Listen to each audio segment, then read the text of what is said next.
All right, so this is a video about the adjustable tow bar from Harbor Freight.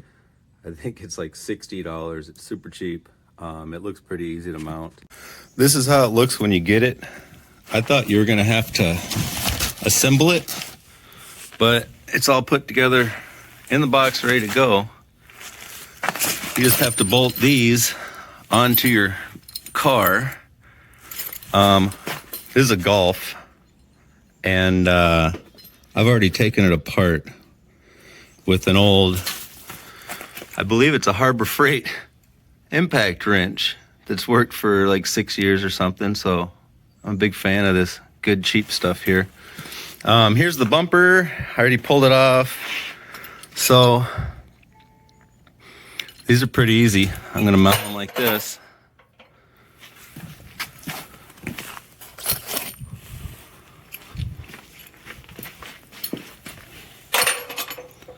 They've got the quick disconnect pins.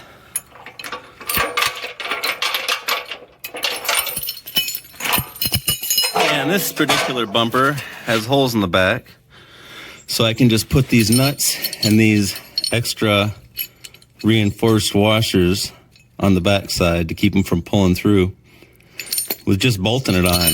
I was gonna weld it on, but I decided that this will be a little bit less permanent and I can use it on another vehicle. Okay, so I drilled the holes.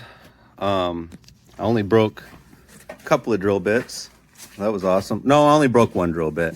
I got all the rest of them dull. But I got these holes drilled here. And so now I just need to thread these bolts into them with the washers and everything, and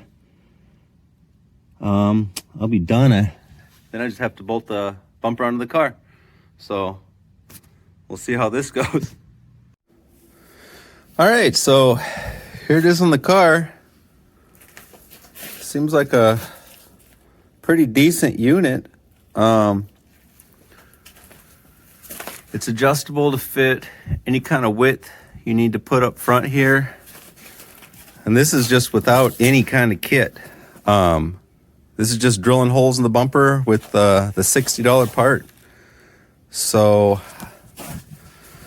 I think it's a winner. Thanks for watching, guys.